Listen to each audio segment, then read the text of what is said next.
It's easy to not embrace challenge when you don't have to. But the flip side of that is when you do embrace challenge as the leader, the results and the alignment and the bond that comes is really hard to break once it's there.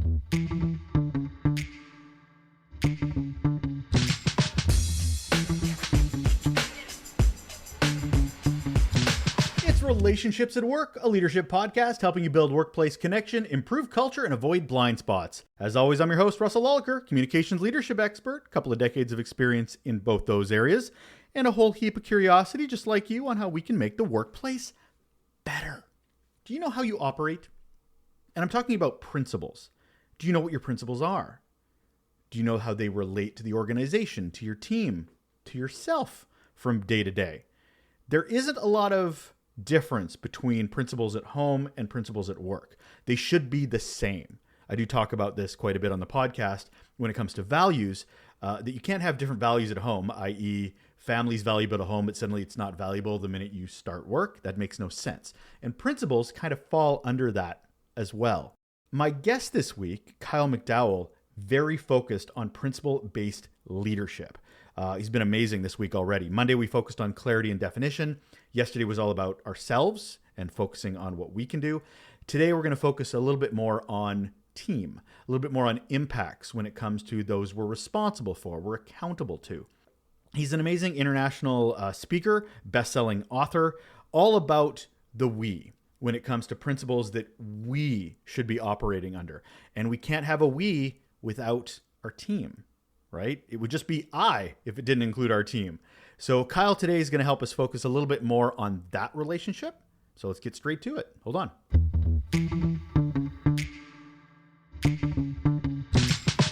How do we keep ourselves, back to the accountability question, how do we keep ourselves accountable to this? Because a lot of leaders, and I don't mean to crap on leaders have a lot of challenges and a lot of lack of training that which is it is exceptionally hard. And they're kind of left out to go, learn how to swim. I'm going to throw you in the deepest water I can find. Yeah. Go figure it out. And leaders need leaders. And that's a huge challenge for them as well.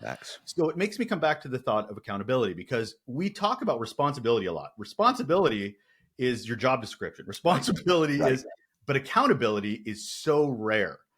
I bring up the example of, if you see a bad leader, we're like, okay, we need to address the bad leader. I'm like, great. Do we ever talk about the leader that hired them? Do we talk about the leader that was accountable to train them to be a better leader, to have regular performance and blah, blah, blah? No, we only focus on the bad leader. Right. So I'm thinking of this going, okay, we've got principles, whether they're the 10 W's or not. Mm-hmm.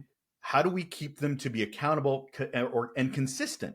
Because it also is that other blind spot of the too busy, right? I don't, this is a checkbox exercise, but Kyle, I told them what the 10 principles were. I'll come back in 6 months and see how we did. Yeah. Because they're on to the 17th meeting today. Yeah. How do we break through that wall, crack that nut, as it were? Well, there's no substitution for care. There's no substitution. So if you don't care, you can't lead. And out of care comes, theoretically, if you really and sincerely, genuinely care about those that you lead and you want to develop those around you, and as I mentioned, have an impact and a legacy, it is a decision that must be made every single day in almost every single interaction, and letting go of the ego that comes with the business card you hold. And that was a challenge for me, man. When I created the principles, one of the principles is we challenge each other, followed by we embrace challenge. As the leader of a team, or more broadly, an organization, you really don't have to embrace challenges from those on your team. Your business card says you don't have to, but that's where the disconnect comes. And that's where the alienation comes. And that's where the apathy is born. When I have a standard that you don't follow, and vice versa. So I can't make someone care. I get this question a lot, a similar question. It's like, well, okay, we've quote unquote implemented the principles. Everybody has the book. You gave a great keynote. So how long until we have this culture of excellence that you talk about? My answer is, I don't know. I don't know, because I can't assess your level of care and commitment to these things. But what I can tell you, and I can guarantee it because I've lived it firsthand and I've seen it in dozens of organizations at this point since the book's been out. If you make the conspicuous decision and those around you, again, it's our foundation for system of beliefs. If those around you make that same commitment, I say subscribe. You subscribe to these principles. We're all going to live them.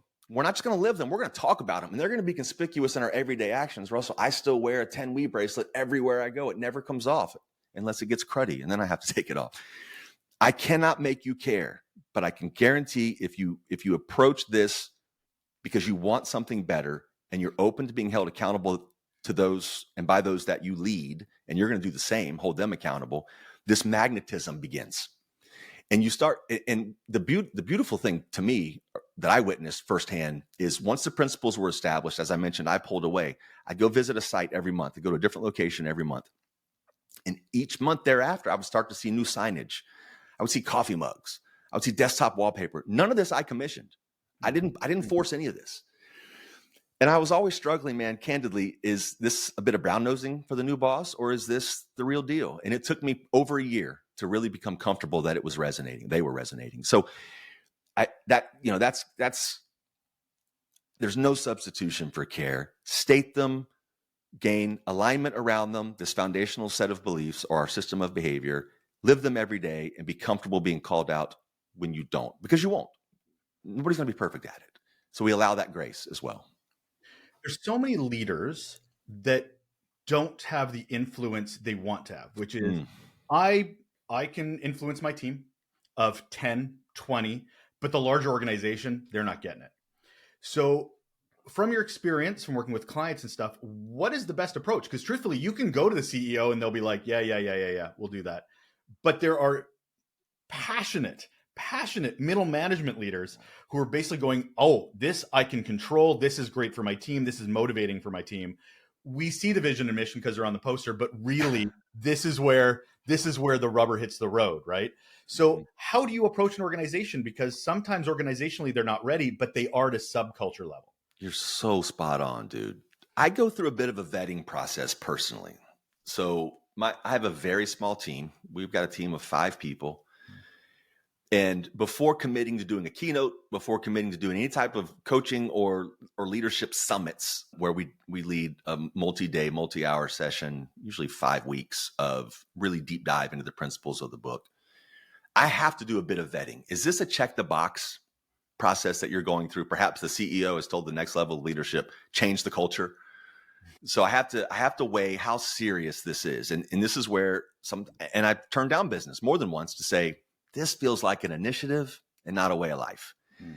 So we've got to, you're so right. That middle layer of management is thirsty. They're so hungry for a different way, a better way, but it feels almost impossible because they're just not seeing the same level of effort and energy around the same topics above them, air quotes, on the org chart. So, I want to make sure that folks understand, your audience understands.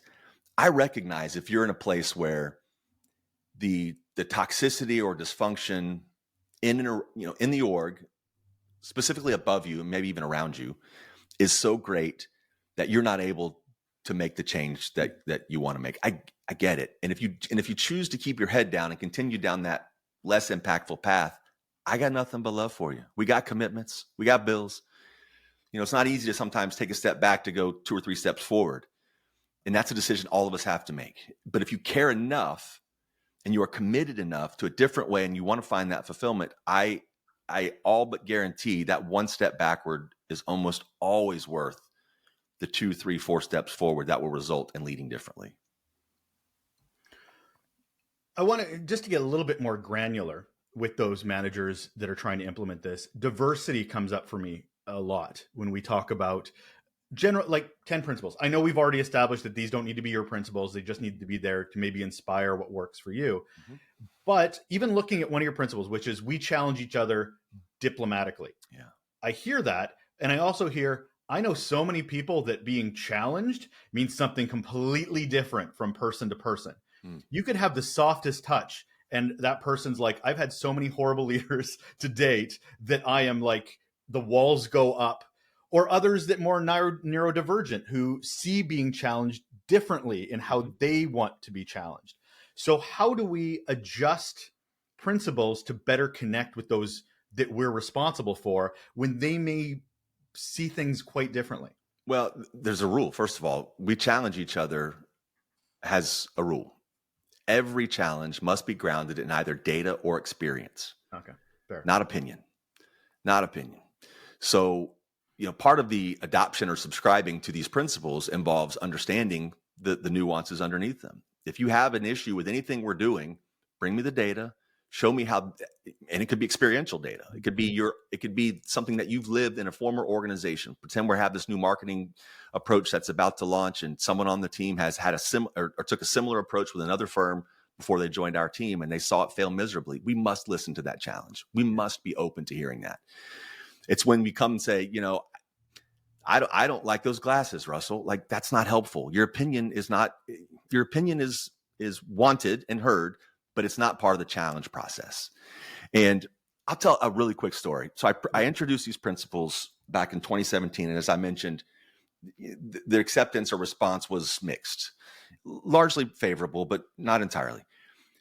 One of the people, a direct report of mine inside this subgroup of those that were pretty obstinate, her name's Julia. She knows I tell this story, so it's all good because there's a great ending to it.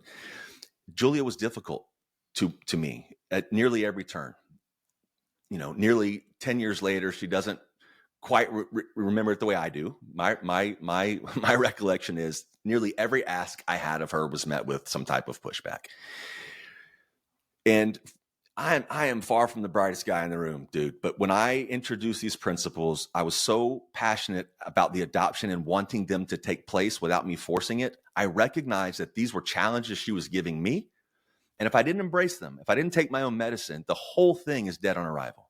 So here's this guy that's just evangelizing all these things. And one of them is we must embrace challenge. And the first time somebody pushes back on him, he bangs his fist on the desk and uses his business card to say, no, here's what we're doing because I said so.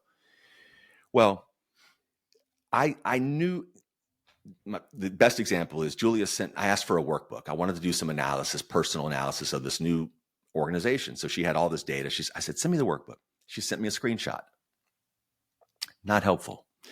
I said, please send me the workbook. She sends me a single tab of a workbook. At this point, I'm fuming, but I just couldn't react the way I wanted to. Behind the scenes, probably to my wife or something I did. Let's fast forward nearly a decade later. She's one of my closest colleagues.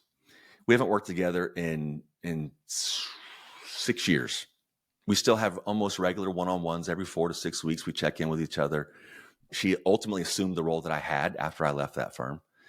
So there are people that you must walk the walk a lot longer than you talk the talk. And she was one of them. And she's one of my, I would say, best confidants as well.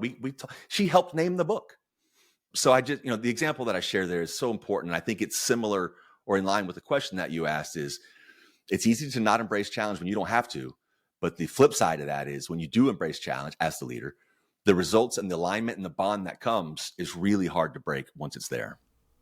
And that was the third episode of this conversation with Kyle McDowell, focusing all on the relationship with team when it comes to our workplace and how we interact with those that we're responsible for.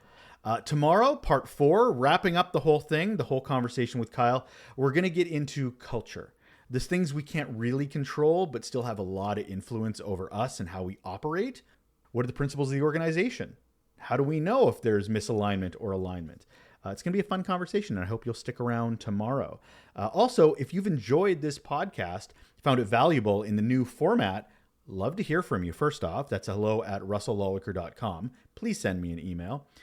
Also, if you find it valuable and there's somebody at work that you think is a leader that maybe needs to hear these things, maybe it's because they're not, finding it modeled elsewhere in the organization, or they're feeling a bit lonely that others aren't having these conversations, share it with them. Any one of these. Maybe there's a certain part of the episode, of the entire conversation, if one part of the conversation would resonate more than another, just share that one. You don't have to share the whole thing. That's the whole point of me being a little bit more focused with this splitting up of the conversation. Anyway, I just want to spread the word if it'll become more valuable to particular situations one leader might have over another. Anyway, I'll leave it with you. You have a great day. And I look forward to wrapping up this conversation with you, me, and Kyle tomorrow. Take care.